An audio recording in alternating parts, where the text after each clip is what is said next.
Someone makes a joke at your expense. The whole group laughs. You laugh too. Inside, something tightens, but you keep smiling. You say nothing, you move on. That moment, that small, quiet decision to absorb it, just taught everyone in that room something. It taught them what you cost, and what you cost was nothing. That's what this video is about. Not confidence, not aggression, not setting boundaries in the way every motivational reel says it. It's about one thing you keep doing that turns disrespect into a habit for other people. And the uncomfortable part?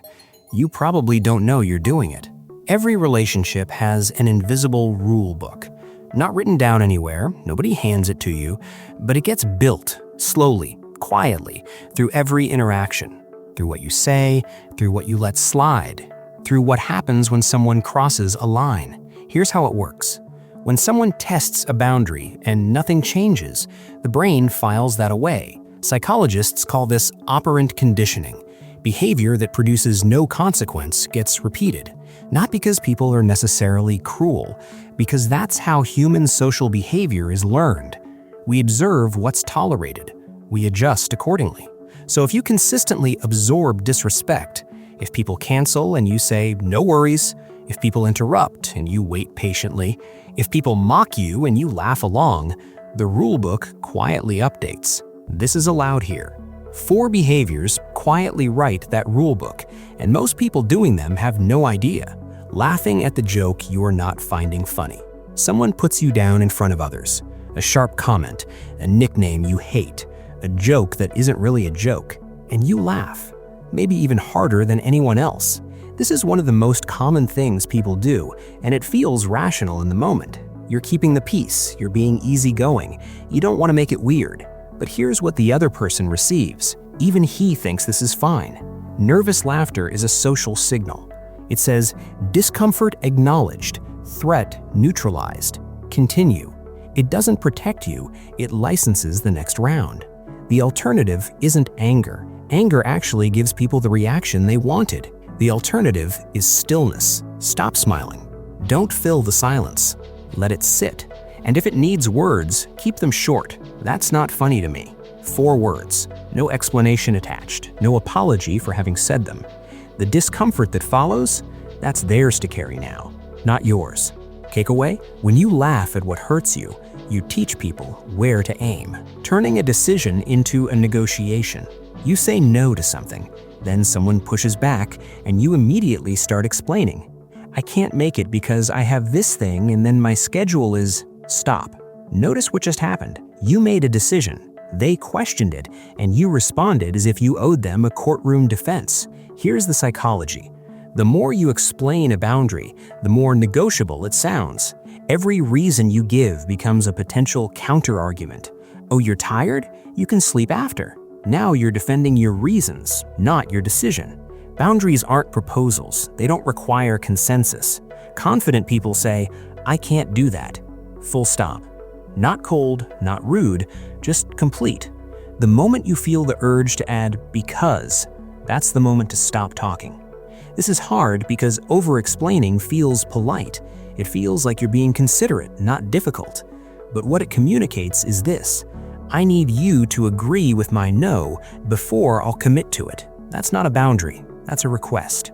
Takeaway? A no that needs a paragraph to survive isn't a no, it's an invitation to argue.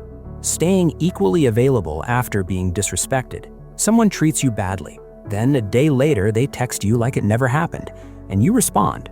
Same warmth, same speed, same access. Nothing changed. This is where a lot of people misunderstand what consequences actually mean. It doesn't mean punishment. It doesn't mean ghosting or cold silence designed to manipulate someone's feelings. It means a simpler thing. Your behavior reflects reality. If someone repeatedly wastes your time becomes less available to them. If someone repeatedly treats your presence cheaply, your presence becomes less frequent, not as a tactic, as a natural outcome. There's a critical distinction here. There's a difference between having a full life that makes you genuinely less reachable and deliberately making yourself hard to reach so people value you more. The first is self-respect. The second is a game. And games are exhausting. The question isn't, how do I make them miss me? It's, does this person's behavior earn continued access to me? Sometimes the answer is no, and sometimes the most honest thing you can do is let that show. Not dramatically, just truthfully. Not everyone will change when the access shifts. Some people will just find someone easier, and that's actually useful information. Takeaway: a boundary with no consequence is just a sentence. Access is the consequence. Auditioning for respect you already deserve. This one is the hardest to see because it feels like the right thing to do. Someone doubts you, so you explain your credentials. Someone questions your decision, so you walk them through your reasoning. Someone underestimates you, so you quietly bring up your achievements. It feels like self-advocacy. It's not. It's a performance, and performances imply an audience with the power to approve or reject you. Watch what happens in that dynamic. The more you prove, the more proof they expect. You've turned respect into a job interview, and you keep applying for a position that should never have required an application. Psychologists who study self-perception have noted something counterintuitive. People who frequently justify their worth are often perceived as less certain of it, not more. Certainty doesn't announce itself. It just exists. The shift isn't arrogance. It's not walking around thinking you're better than anyone. It's quieter than that. It's responding to doubt with something like, "I'm comfortable with how I handled it," and then not adding anything. That's it. No footnotes, no evidence, no appeal. When you stop defending your value, something strange happens. People stop questioning it because you clearly have no interest in the debate. Takeaway: you can't convince someone to respect you. You can only stop participating in the argument that you need to. So here's what this actually is, the behavior the title promised you. It's not one single thing. It's a posture. It's the ongoing habit of absorbing disrespect and responding as if it cost you nothing. Laughing when you shouldn't, over-explaining when you don't have to, staying available when the situation doesn't warrant it, proving yourself to people who haven't earned the right to judge you. That's what "stop doing this" means. Stop participating in your own disrespect. Not loudly, not through confrontation or coldness or manufactured distance. Just stop cooperating with it. Stop laughing at what actually hurt. Stop negotiating decisions that were already made.